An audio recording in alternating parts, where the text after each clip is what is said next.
I think that John Calipari has found himself going down a very familiar path. And it's one that Tubby Smith went down. It's one that Phillip Fulmer went down. And you win a championship, and at some programs, you're in for life. I mean, let's face it. If Gonzaga ever wins a championship, they're never going to make a change in basketball there. I'll take South Carolina randomly. If South Carolina won a college football championship, they would never make a change. There are some programs that you're just in for life and you're good.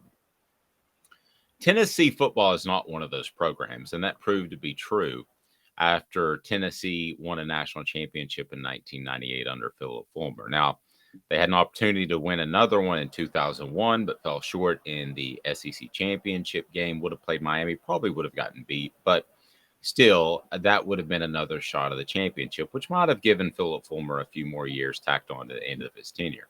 But then the 2005 season comes along, pardon me, and that was an absolute train wreck.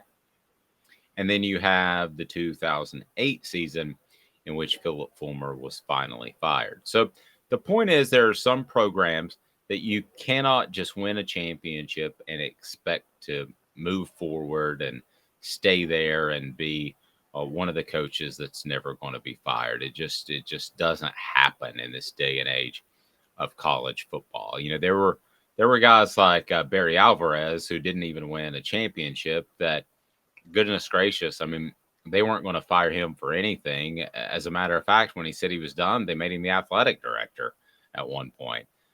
Caleb, Tennessee football and Kentucky basketball, it's just not like that. Josh Heupel could win a national championship next year, and if he averaged 8.5, 9 wins over the next 4 years, people would be up in arms. That's just the way things go. So I look at John Calipari and I see some similarities in the Phillip Fulmer firing that I covered extensively. And the one thing I see, and you brought it to my attention, and I went back and watched some of the Kentucky basketball game, which was horrid when they lost to South Carolina. And there are two similarities I see, actually. One, the fan base has turned against John Calipari, it seems. When you have signs, go to Texas. By the way, John Calipari is going to be fine. He's going to go somewhere else, and with his connections, he's going to pop up, and he'll be in the NCAA tournament each and every year. I don't care if he goes to South Jose State Western University. He will be just fine. But with John Calipari, it seems the fan base has turned against him. And once that happens, it's hard to get back. I still remember a poll that we ran at the Knoxville News Sentinel in the middle of the 2008 season, and we thought it would be 80% retain Fulmer, 20% get rid of him. It was 60% get rid of him, 40% no. So at the time, that taught me a lot about the fact that fans only have so much patience despite what you do.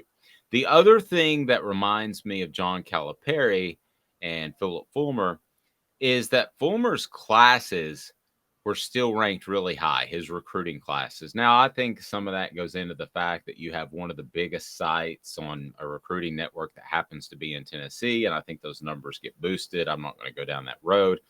I think some of those those recruiting rankings were inflated, but I do believe that Phillip Fulmer was still recruiting at a high level. Guys were going to the NFL and having success. John Calipari, his players are going to soon make $1 billion with a B dollars in the NBA. And I think that rubs fans the wrong way too, to say, well, why didn't they do more in college? So, Caleb, I see a lot of similarities between the two coaches. I don't think John Calipari makes it from some people I've talked to and what I've seen. I don't think he makes it at Kentucky past this year. And I don't think he cares. I don't think he thinks that Kentucky's the end all be all.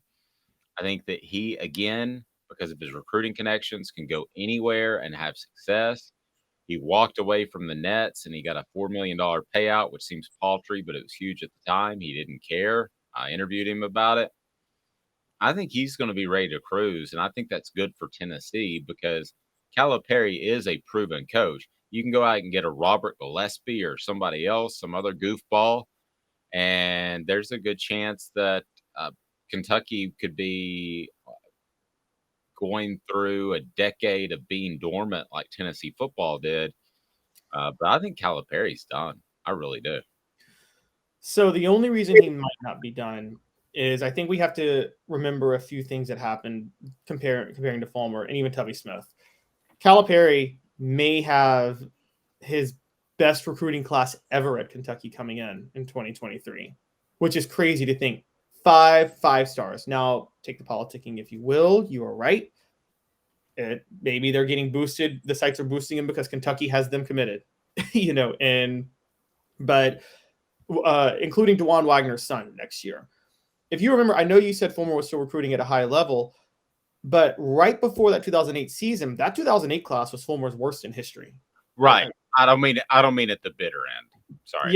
Yeah, that 2008 class was horrendous. And that 2006 class, I think Walter Fisher was the star of that 2006 class, and he never played.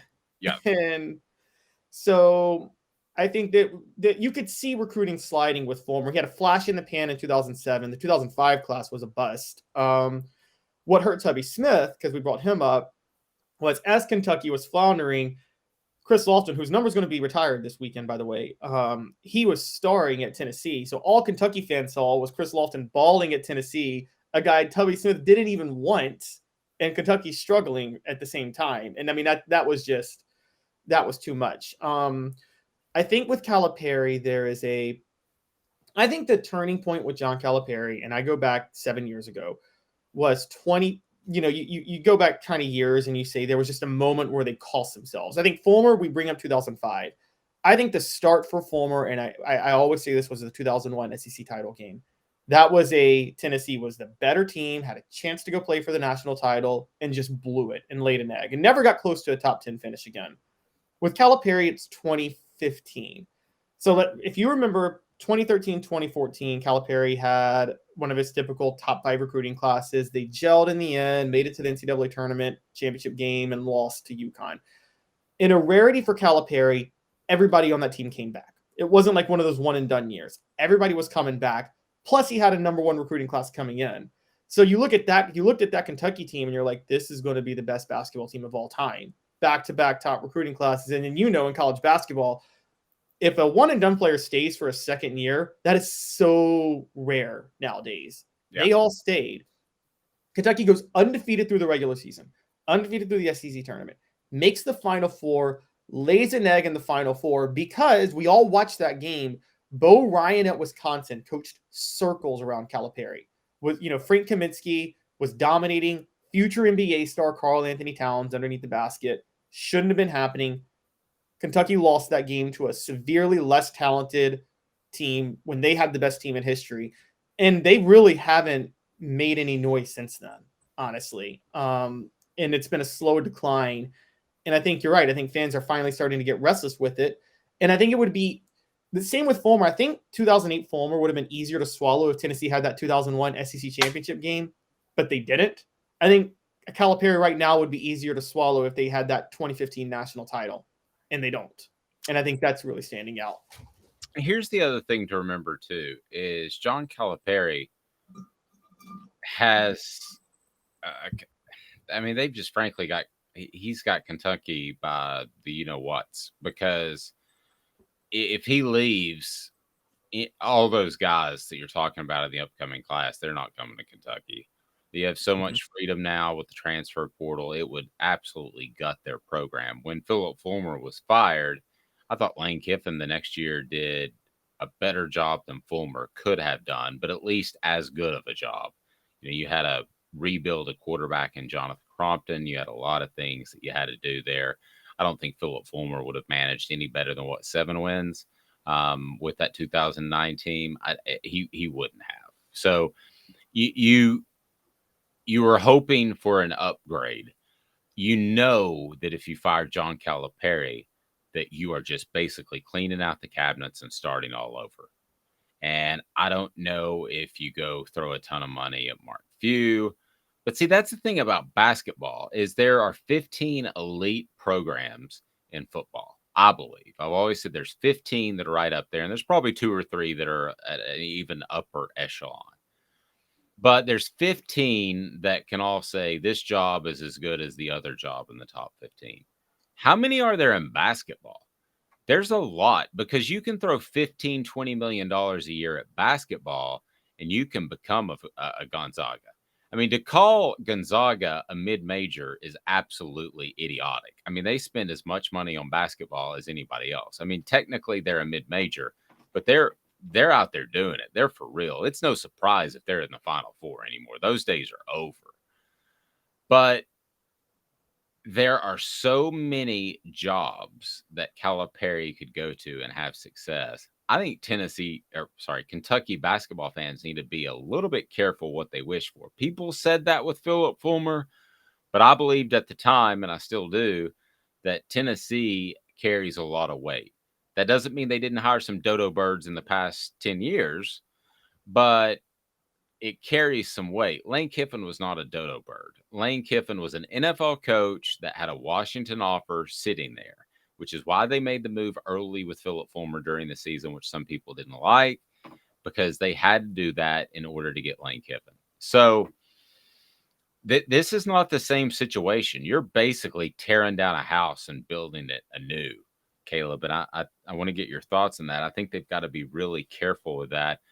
Before we do that, remind you that crafttreats.com has the chill pills that will help with your dog's arthritis. It'll help with anxiety. It'll help with digestive issues, and use the code off the hook. That's off the hook. Now, the chill pills have CBD in them to help your dog, but they've got all kinds of holistic, fantastic treats on there at crafttreats.com with or without CBD. So you use the code off the hook.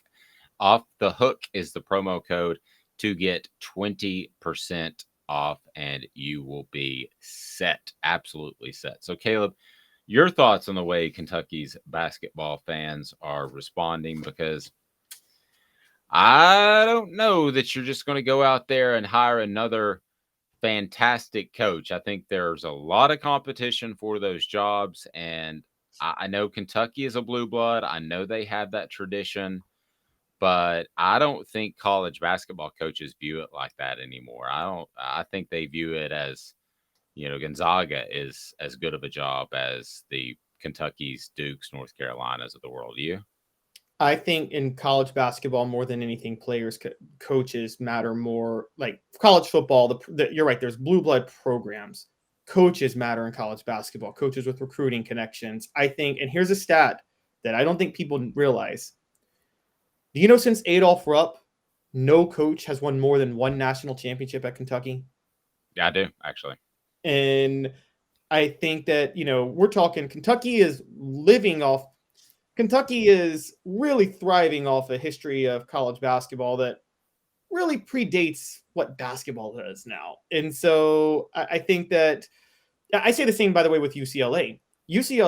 I remember Rick Barnes was eyeing the UCLA job about 3 years ago. And unless you prefer living in California to Knoxville, which I don't think Rick Barnes does because his whole family's in Knoxville or in North Carolina, I don't think people look at the John Wooden days and they're like, we're UCLA. They've won one national championship since John Wooden retired. One. And that was 95, I think. And that was with the coach in Jim Herrick, who got in massive trouble at UCLA and then got in massive trouble at Georgia. So I think Kentucky's going down. I think sometimes people need to realize where their program is. I think the thing with Calipari and the thing with basketball, and the reason I would say stick with him, even though I don't think he's that good of a coach, is that, with Calipari, you can be great next year again with recruiting classes.